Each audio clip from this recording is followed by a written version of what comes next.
Hello everyone, it's Pranashim from Basic Chemistry. My name is videos on the audio-video presentation of the topic drugs, which is for visual impaired students, and it is a forum from For example, we have taken the content from motivated class and receptors shared. kill or arrest the growth of microbes. On the basis of drug action, it is based on the action of a drug on a particular biochemical process. For example, all antihistamines inhibit the action of the compound histamine, which causes inflammation in the body. There are various ways in which action of histamines can be blocked.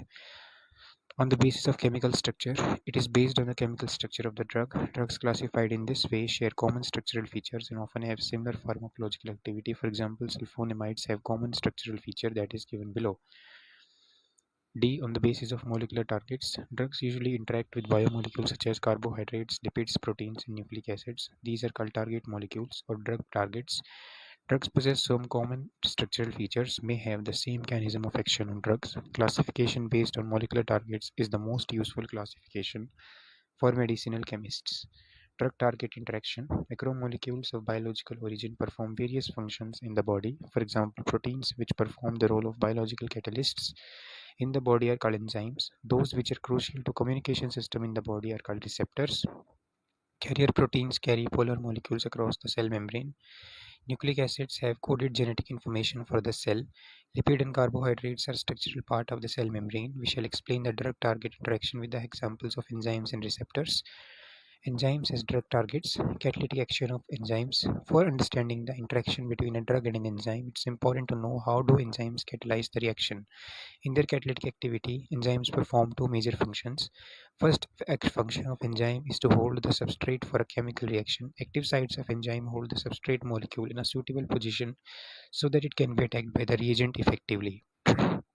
Substrate bind to the active site of the enzyme through a variety of interactions such as ionic bonding, hydrogen bonding, van der Waals interaction, or dipole-dipole interaction. Enzyme and its active site, B is substrate and C is enzyme holding substrate. Second function of an enzyme is to provide functional groups that will attack the substrate and carry out the chemical reaction. Drug enzyme interaction. Drug inhibit any of the above mentioned activities of enzymes. These can block the binding site of an enzyme and prevent the binding of substrate or can inhibit the catalytic activity of the enzyme. Such drugs are called enzyme inhibitors. Drugs inhibit the attachment of substrate on active site of enzymes in two different ways. Drugs compete with the natural substrate for their attachment on the active site of enzyme. Such drugs are called competitive inhibitors.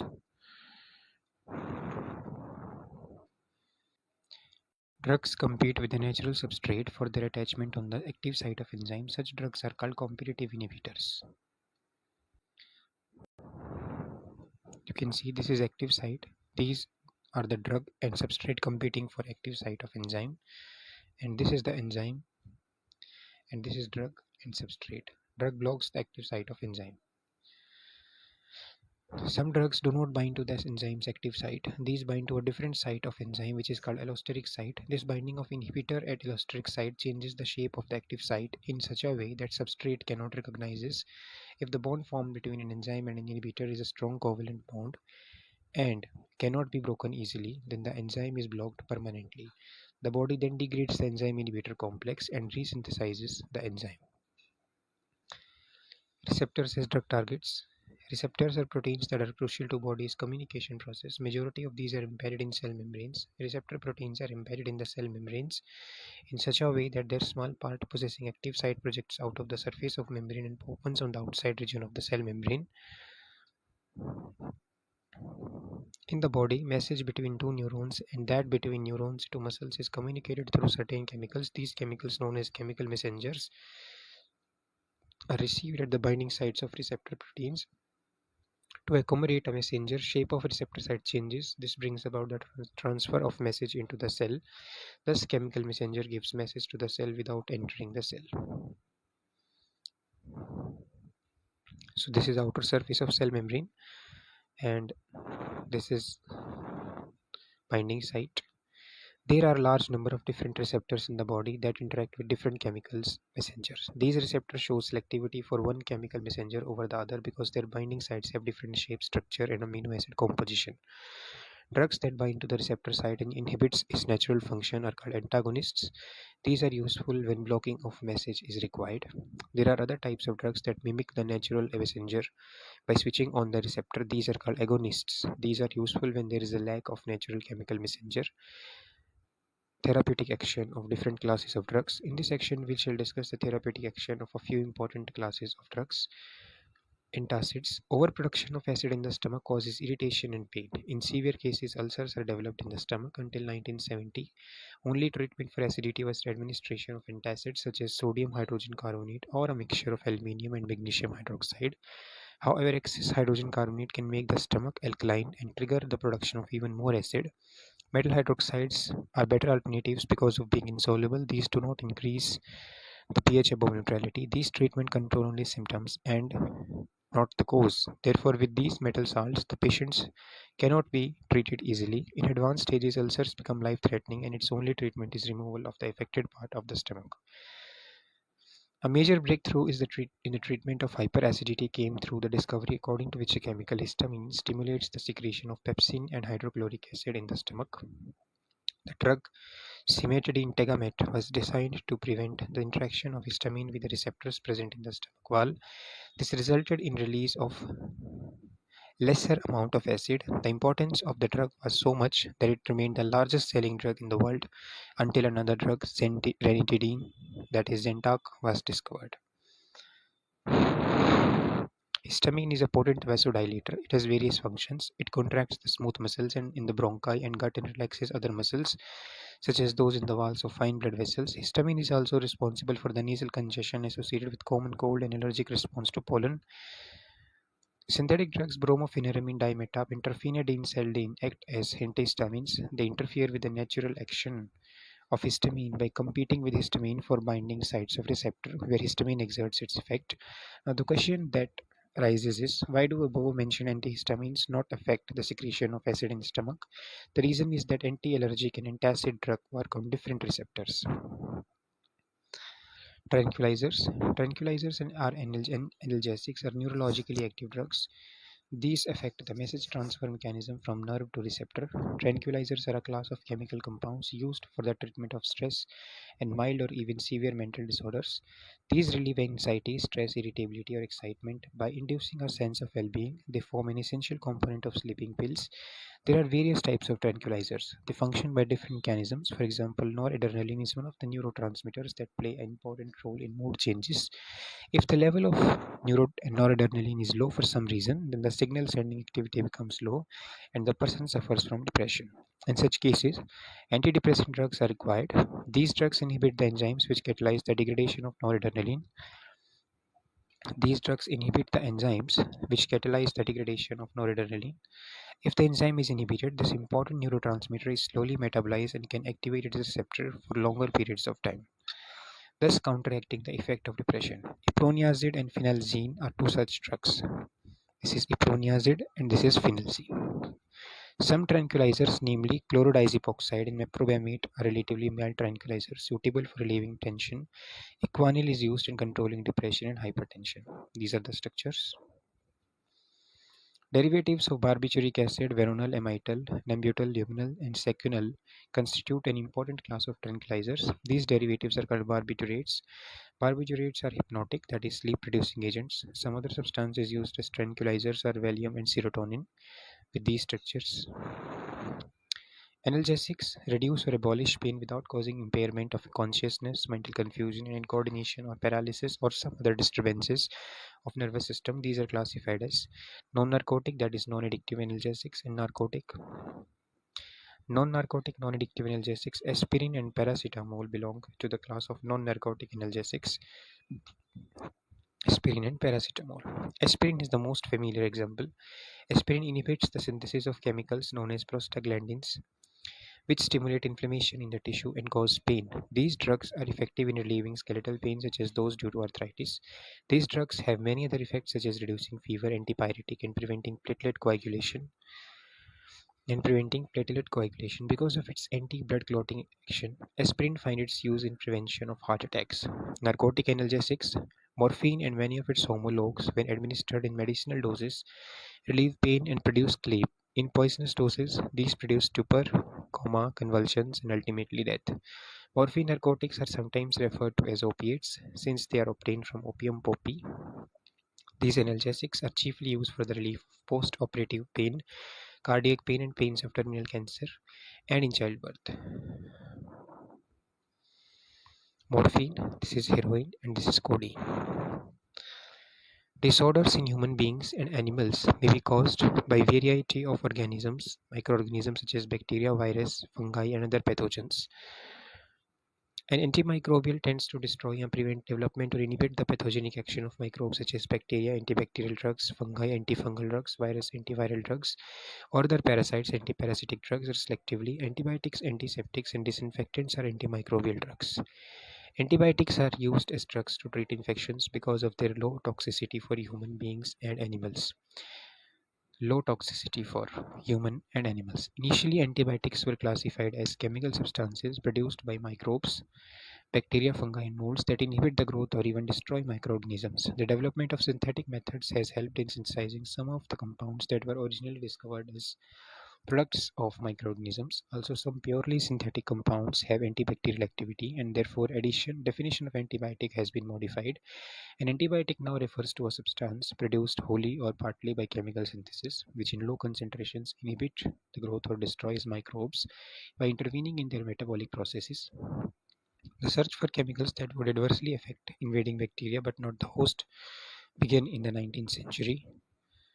Adversely affecting invading bacteria but not the host began in the 19th century. Paul Ehrlich, a German bacteriologist, conceived this idea.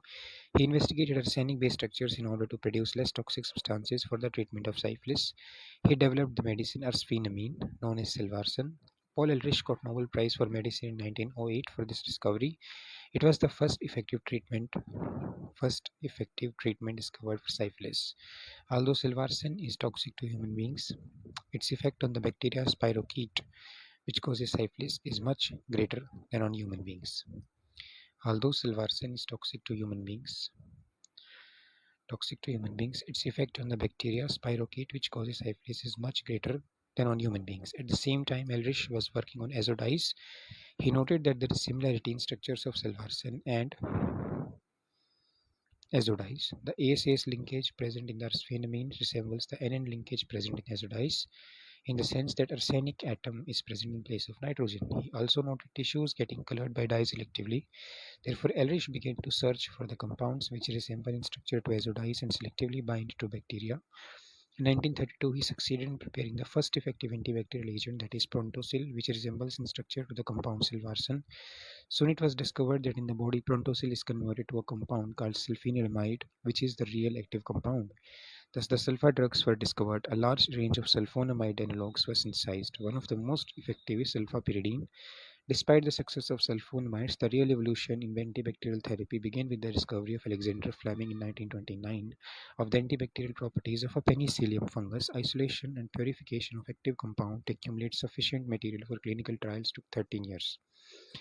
Antibiotics have either cidal killing effect or static inhibitory effect on microbes. A few examples of the two types are bactericidal, that is penicillin, aminoglycosides, and ofloxacin. Bacteriostatic, that is erythromycin, tetracycline, and chloramphenicol. The range of bacteria or other microbes that are affected by a certain antibiotic is expressed as its spectrum of action. The range of bacteria or other microorganisms that are affected by a certain antibiotic is expressed as its spectrum of action. Antibiotics which kill or inhibit a wide range of gram-positive and gram-negative bacteria are said to be broad-spectrum antibiotics. Those effective mainly against gram-positive or gram-negative bacteria are narrow-spectrum antibiotics. If effective against a single organism disorder, they are referred to as limited-spectrum antibiotics. Penicillin G has a narrow spectrum. Ampicillin and amoxicillin are synthetic modifications of penicillin. These have broad spectrum. It is absolutely essential to test the patients for sensitivity. It's absolutely essential to test patients for sensitivity, that is allergy to penicillin, before it is administered. In India, penicillin is manufactured at the Hindustan Antibiotics in Pimpri and in private sector industry. Chloramphenicol, isolated in 1947, is a broad-spectrum antibiotic. It's rapidly absorbed from the GIT tract and hence can be given orally in case of typhoid, dysentery, acute fever, certain form of urinary infections, meningitis and pneumonia. Vancomycin and ofloxacin are other important broad-spectrum antibiotics. The antibiotic dicydiserine is supposed to be toxic towards certain strain of cancer cells. The antibiotic dicydiserine is supposed to be toxic towards certain strain of cancer cells. This is the structure of penicillin and this is chloramphenicol.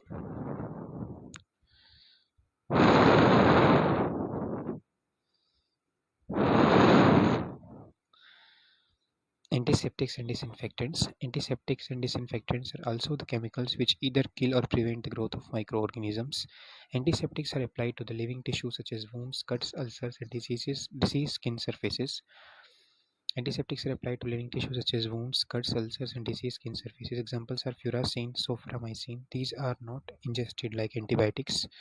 Commonly used antiseptic Dettol is a mixture of chloroxylenol and terpenol. Bithionol, the compound is also called bithionol. Thionol compound is also called bithionol. Is added to soaps to impart antiseptic properties. Iodine is a powerful antiseptic. Its 2 to 3% solution in alcohol water mixture is known as tincture of iodine. It is applied on wounds. Iodoform is also used. Iodoform is also used as an antiseptic for wounds.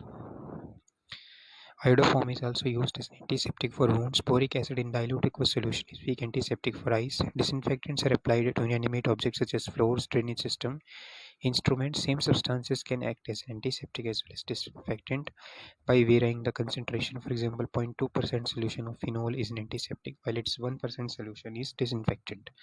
Chlorine in the concentration of 0.2 to 0.4 ppm in aqueous solution and sulfur dioxide in very low concentrations are disinfectants.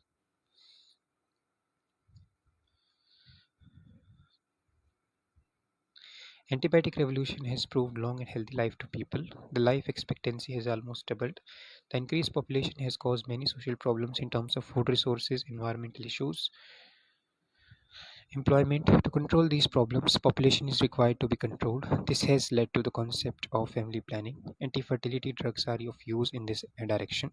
Birth control pills essentially contain a mixture of synthetic estrogen and progesterone derivatives. Both of these compounds are hormones. It is known that progesterone suppresses ovulation. Synthetic progesterone. It's known that progesterone suppresses ovulation. Synthetic progesterone derivatives are more potent than progesterone. Norethindrone is an example of synthetic progesterone derivative most widely used as an anti-fertility drug. The estrogen derivative which is used in combination with progesterone derivative is ethinyl estradiol. So this is the structure of norethindrone. So now let us study about summary. Chemistry is essentially the study of materials and the development of new materials for the betterment of humanity. A drug is a chemical agent which affects human metabolism and provides a cure from ailment. If taken in doses higher than recommended, these may have poisonous effect. Use of chemicals for therapeutic effect is called chemotherapy.